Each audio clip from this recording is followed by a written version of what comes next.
I-update ko po kayo sa galawan doon sa Senado. Kasi una, after na magkudita si Alan Peter Cayetano, ang sabi, after na i-declare na inasimbol niya ngayon sa isang fellowship luncheon, prayer meeting, prayer gathering, sabi dito sa report ng GMA News, sa gitna ng ugong ng panibagong Senate ko.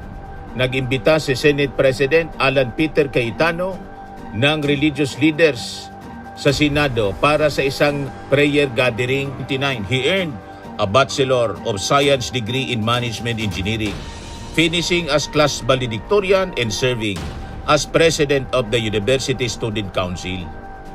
Ganon katalino. Tapos ang ipapalit ninyo, plano ninyong ipalit, pambababoy talaga. Si Robin Padilla daw, mga kababayan, nagbabagang mga balita at pagtalakay sa mga isyu ng lipunan. Bulsa! Opinyon, banat at paglalantad sa katotohanan. Bulsa! What you see is what you get. You decide. Hello po mga kababayan, si Dante Maravillas. I-update ko po kayo sa galawan doon sa Senado. Kasi una, after na magkudita si Alan Peter Cayetano, ang sabi, after na i-declare na vacant yung lahat ng mga committees, si Robin Padilla, plano daw ipalit as Chairman Committee on Education. Ipapalit mga kababayan kay Senator Bam Aquino na graduate na summa cum laude at valedictorian. Talaga niya, Mr. Maravillas, pagsalaula na sa Senado. Sinalaula, binaboy. Tapos ngayon, ang latest na balita, si Alan Peter Cayetano, mga kababayan, nag-imbita rin para sa inasimbol po yung mga kasabwat niya, mga kasapakat niya na mga religious leaders to counter the prayer mass na ginawa ng House Prosecutors kahapon. Ayan o. Inasimbol niya ngayon sa isang fellowship luncheon, prayer meeting, prayer gathering, sabi dito sa report ng GMA News. Sa gitna ng ugong ng panibagong Senate ko, nag-imbita si Senate President Alan Peter Cayetano ng religious leaders sa Senado para sa isang prayer gathering. So nag-imbita ng mga kasabwat niya. Isasamo na siguro mga kababayan yung mga evil spirits. Di ba niya, Mr. Maravillas? Dapat, Holy Spirit. Evil Spirit na po. Kasi ang gusto nilang protektahan si Sara Duterte na nagbanta sa Pangulo. Kung hindi guided by the evil spirit, mga kababayan, ano yung tawag mo dyan? Gusto nilang i-shield. At sa Kasibato, tinatakas nila na akusado sa crimes against humanity. Hindi po Holy Spirit ang guide nila, kundi evil spirit na malinaw. At ngayon mga kababayan, ang sabi, si Chis Escudero babalik bilang Senate President. Yan ang tinutulak nila kasi palakas ng palakas ang panawagan. Grabe ng pressure kay Alan Peter Cayetano to resign. So itutulak nila uli. Mga kababayan, hoping na it is acceptable, si forthwith Chis Escudero. Forthwith archive. Hindi po trial. Shall forthwith proceed. 6 months. Tapos, na-archive. Yan ang report ng Billionaire News, mga kababayan. Senator Francis Escudero and at least 3 other senators were supposedly prepared to abandon the Senate majority bloc and join the camp of former Senate President Vicente Soto III in a fresh leadership realignment aimed at unseating Senate President Alan Peter Cayetano from the chamber's top post. So magkukodita sila ulit, mga kababayan. So mangyayari na si Alan Peter Cayetano, tulad ng ating sinabi kanina, ididethrone si Camilo Osias bilang shortest serving Senate President, 13 days. Siya 7 days lang. Iyon ang mangyayari. Yan si Camilo Osias, 13 days. Camilo Osias served 2 terms as Senate President. His first term was April 17 to 30, 1952, which only lasted for 13 days before he was replaced by Eulogio Rodriguez. Pag natanggal, mamaya 3 o'clock magkukonvince sila, mga kababayan. Once natanggal si Alan Peter Cayetano, 7 days lang siya. O di ba, mga kababayan? Sinalaula kasi nila yung Senado. Imagine, dineclare lahat ng mga posisyon, mga committee chairmanship as vacant. At ang plano nila, mga kababayan, iwan ko kung matuloy, na si Robin Padilla ipalit kay Bam Aquino bilang chairman ng Committee on Education na isang cum laude valedictorian graduate. Ano nang mangyayari nito sa edukasyon ng ating bansa, mga kababayan? Di ba? Sa kakashield nila kay Sara Duterte kung ano-ano na lang ang kanilang naiisip at ngayon masama ang balak nila. Siguradong ganun pa rin ang posisyon ni Chis Escudero. Forthwith dismiss. Ginawa na niya, mga kababayan, noon na naging archive na lang kasi hindi pumayag po, mga kababayan, si Tito Sen. Pero parehas pa rin. Hindi, mga kababayan, nangyari yung trial kay Sara. Pinabalik doon sa House of Representatives.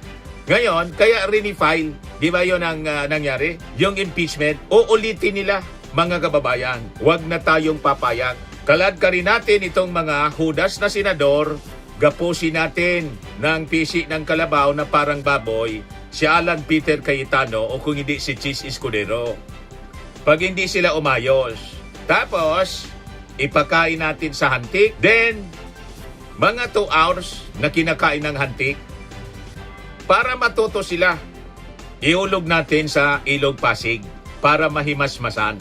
Yan ang gagawin natin kasi matindi ang kanilang pagbabalahura, pambabastos dyan sa Senado. Kaya po, sumadsad ang ratings ng Senado. Trust ratings nasa 29% na lang, mga kababayan. 52% yung Congress. Ang approval ratings, ang ating Pangulo, the highest official, na may approval ratings na pinakang mataas, top siya, 59%. Madaling sabi, galit na po ang ating mga mamamayang Pilipino. At sasama ako sa galit ng ating mga mamamayang Pilipino para bigyan ng leksyon itong mga balasubas na senador ni Digong at Sara Duterte.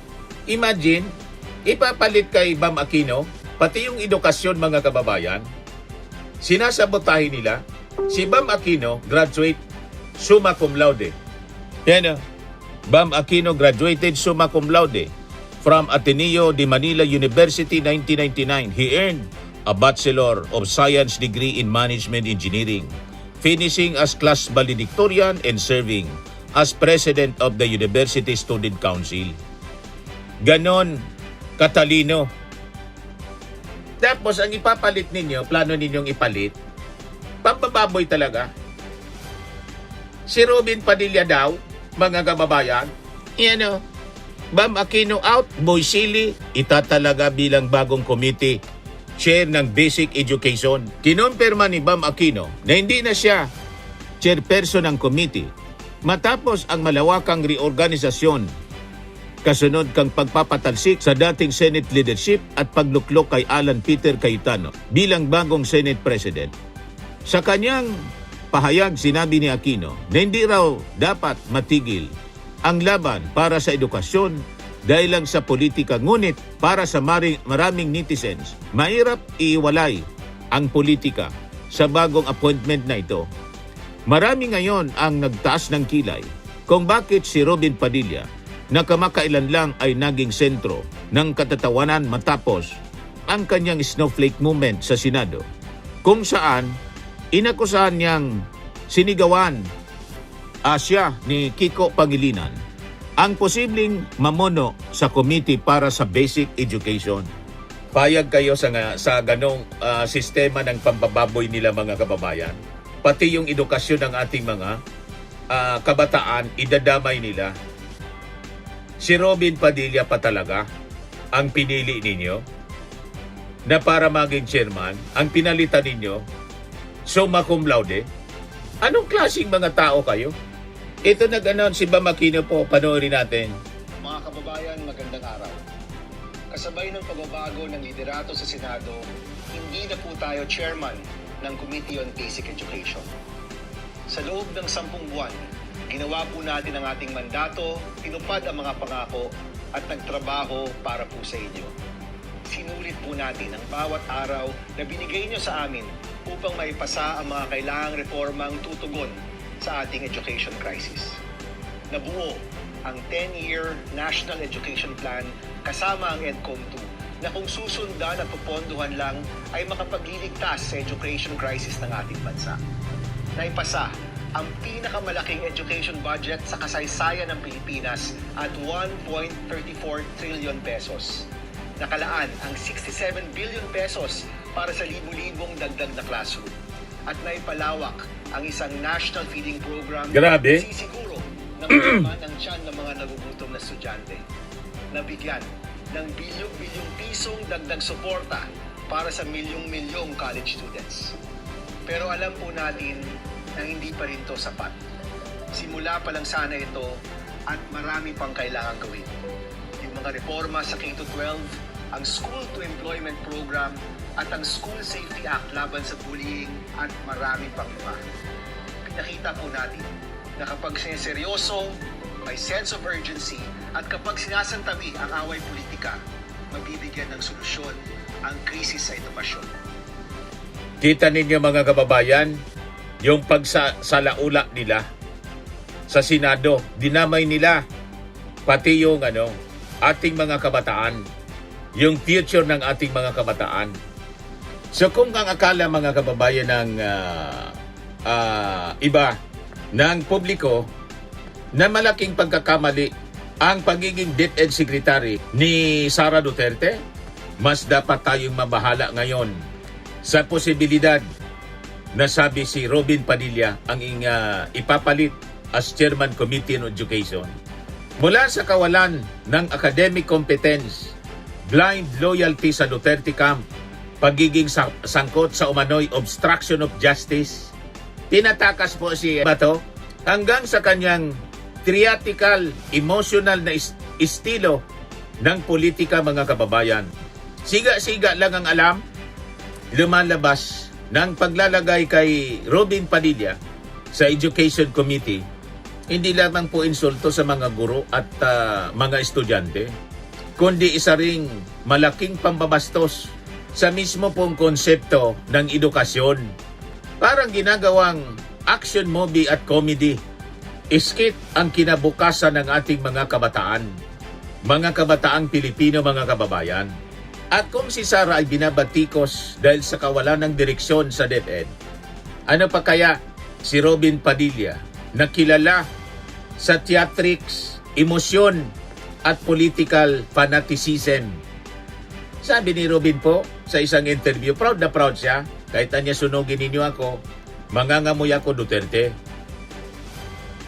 Ganon mga kababayan, sa iyong hahawak sa committee mga kababayan, na dapat po pinamumunuan ng taong may lalim tulad ni Bam Aquino, summa cum laude, valedictorian. May lalim, talino at kredibilidad sa akademya.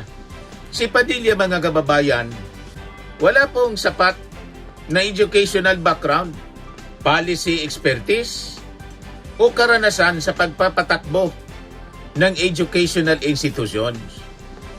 Ang edukasyon mga kababayan, ang Committee on Education, hindi po siya fan club, movie, or movie set, o teleserye production. Ito po yung committee na humaharap sa learning crisis, teacher shortages, classroom backlog, pagbaba ng literacy, curriculum reform, digital learning gaps. Ngunit sa halip po na education expert, isa pong action star na kilala sa emotional outburst at political theatrics ang gustong iluklok sa Committee on Education. Ang tanong mga kababayan, paano maunawaan ni Robin Padilla ang curriculum standard? Curriculum standards, education financing, teacher development, learning assessment systems. Kung wala naman siyang pinakamalaling na competence mga kababayan sa sektor, ito po mga kababayan ang dahilan kung bakit maraming mga guro at mga education advocates ang nagtatanong, ginawa na bang sitcom ang Senate Committee on Education na natiling matinding taga-pagtanggol si Robin Padilla ni dating DepEd Secretary Sara Duterte. Sa kabila ng kabi-kabila, batikos laban po dito. Tandaan po natin, ang termino ni Sara Duterte sa DepEd binatikos dahil po sa kawalan ng educational reforms, confidential funds controversy, misplaced priorities. Imagine kung ano yung mga nakakatulong po sa edukasyon tulad ng mga visual aids, pinagpapatanggal ni Sara Duterte. Kung ano yung nakakatulong, kaya nga visual aid, ibig sabihin nakatulong. Pinatanggal lahat ni Sara Duterte. Palibasa wala man siyang expertise sa trabaho. So nandun yung pagbaba sa quality ng edukasyon, mga kababayan. Ngunit, imbes mga kababayan manindigan para sa mga estudyante at guro, mas pinili ni Robin yung political loyalty kaysa po accountability. Kaya po lumalabas yung malaking tanong, paano aayusin ni Robin ang sektor ng edukasyon kung siya mismo ang pangunahing nagdidepensa sa mga pagkukulang nito? Next, mga kababayan, si Robin, malinaw na siya yung tumulong sa isang pugante. Lumalabas sa mga aligasyon na si Robin Padilla ay tumulong sa pag-escort kay Bato de la Rosa para makaiwas, mga kababayan, sa pagpapatupad ng warrant, ICC warrant sa crimes against humanity kinakarap ni Bato de la Rosa. Totoo man o hindi, sa legal conclusion, mga kababayan, ang political optics nito ay napakabigat. Kasi po, paano magiging credible ang leader ng isang education committee, ang isang politiko na iniugnay sa obstruction of justice, pagtatakip, pagprotekta sa kapwa politiko? Ang edukasyon po ay nagtuturo ng rule of law, ng accountability, civic responsibility, at respeto sa proseso. Ngunit anong leksyon po ang ibibigay po ng isang leader na tila inuuna pa ang kanyang political loyalty kaysa legal accountability? He teaches lawlessness, mga kababayan, not education. Isa sa pinakakilalang legislative agenda, mga kababayan, ni Robin Padilla ang pagsusulong ng medical marijuana legalization. Bagamat may medical discussion dito, mga kababayan, hindi maikakaila na kontrobersyal pa rin ito, mga kababayan, sa malaking bahagi ng publiko. Ang problema, mga kababayan, habang naghihirap ang mga paaralan dahil sa kulang na classroom, mababang reading comprehension, kakulangan sa libro, underpaid teachers, tapos ang isang magiging education chair, mas kilala po sa marijuana advocacy kaysa po sa education reform agenda. Payag kayo sa ganon? Ito po ang dahilan kung bakit maraming mga magulang ang nagtatanong, nasaan ang malinaw niyang educational vision para sa ating mga kabataan? Isa si Robin Padilla, mga kababayan, sa kilala bilang pinaka-agresibong tagapagtanggol ng Duterte style politics. Ang problemang nakikita po dito, ang edukasyon ay nakatayo sa disiplina, respeto, professionalism, critical thinking, civility. Ngunit, ang kulturang matagal nang iniugnay sa kampo ng mga Duterte, pagmumura, pananakot, emotional theatrics, hostility toward critics. So kapag ang leader ng Education Committee sa Senado ay produkto po ng ganitong political culture, ano ang magiging epekto nito sa moral direction ng ating edukasyon? Paano po magiging ehemplo sa ating mga kabataan ang isang leader na mas kilala sa blind fanaticism kaysa po sa intellectual leadership? Marami, mga kababayan, ang nakakatanda sa mga nakasagutang emosyonal ni Robin Padilla laban po kay Senator Kiko Pangilinan. Sa halip, mga kababayan, na policy-based discourse, madalas po ay nauwi sa theatrics, personal attacks, at emotional reactions. Ang Education Committee, mga kababayan, sa totoo lang, nangangailangan po siya ng isang tao na marunong sa diplomacy, intellect, policy depth, academic seriousness, mga kababayan. So ang kinabukasan po ng milyon-milyon nating mga estudyante, hindi dapat siya pinapahawak sa isang leader, sa isang tao na mas mahusay pa na magtampo kaysa mga kababayan gumawa ng konkretong education policy. Ngayon, bakit po hindi siya karapat-dapat sa edukasyon? Ang pinakamalaking problema ni Robin Padilla bilang posibleng education chair, hindi lang po mga kababayan kakulangan sa expertise, kundi wala man po siya na pinapakita na intellectual seriousness na kinakailangan para mamuno sa sektor ng edukasyon. Sa panahon mga kababayan na bagsak ang Pilipinas sa reading comprehension, math proficiency, global education rankings, ang kailangan po ng bansa sa totoo lang, education reformers, mga policy experts, mga academic thinkers, mga visionary leaders. Yon ang kailangan. Ang Education Committee mga kababayan, di dapat gawing extension ng Duterte propaganda machinery. Dapat po itong pamunuan ng taong may kredibilidad, competence, integrity, may tunay na malasakit sa kalidad ng edukasyon. Ito pong plano nila. Ito yung tunay na insulto sa ating mga guro at mga estudyante. Habang ang ating mga guro ay overloaded po, underpaid, overworked, habang ang ating mga estudyante hirap na magbasa, hirap sila sa math, kulang sa mga classrooms. Ang sagot ng Senado, Robin Padilla, para sa Education Committee.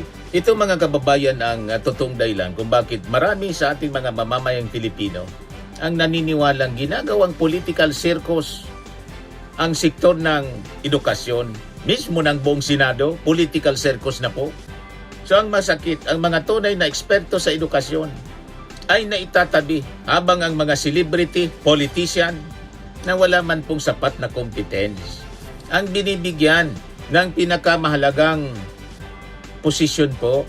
Yun ang nakakalungkot. So kung si Sara Duterte ay naging simbolo ng incompetence sa DepEd, si Robin Padilla po ay isang banta na gawing action comedy. Ang mismong Committee on Education sa Senado, hindi kailangan po ng edukasyon ng artista sa eksena. Ang kailangan nito, leader na may utak, may lalim, at sa katunay na kakayahan na iahon ang kabataang Pilipino mula po sa krisis ng edukasyon. Tama po? Grabe na po ang nangyayari sa Senado. Grabe na ang pambabastos nila. Grabe na ang pambababoy nila. Sinalaula, sinira na nila mismo yung Senado. Huwag po tayong papayag mga kababayan. O feel na mga kababayan ni Alan Peter Cayetano na matatanggal siya. Yan latest ngayon, 5 minutes ago. Sabi niya, what I do not know is if this is the beginning of my journey as the Senate President or if this is a despedida. Deserve mo yan, Alan Peter Cayetano. Congratulations bilang papalit kay Camilo Osias. So ikaw na ang magiging shortest Senate President na umupo sa history ng Pilipinas. 7 days. Si Camilo Osias, 13 days. O ikaw na. Congrats in advance. Mamaya tingnan natin, abangan natin mga kababayan. Ang makuha mo, Alan Peter Cayetano. Yan Escudero returning as SP, sources say, number reached to replace Cayetano.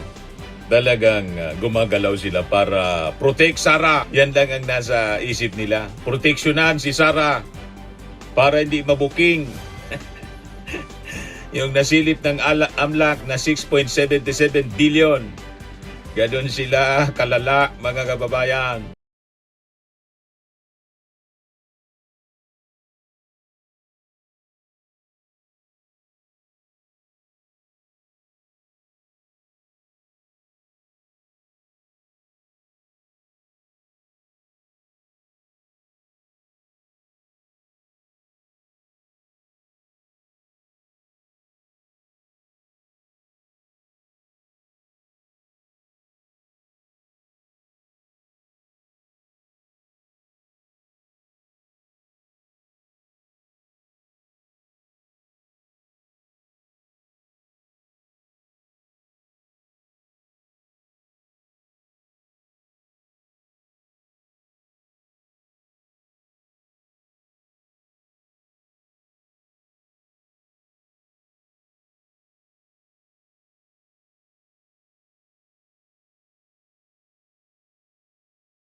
Ito naman po, Firmax Firming and Lifting Cream. Pinapahid po sa mga pulses in affected area. Mainam po sa paninigas ng mga kasukasuan.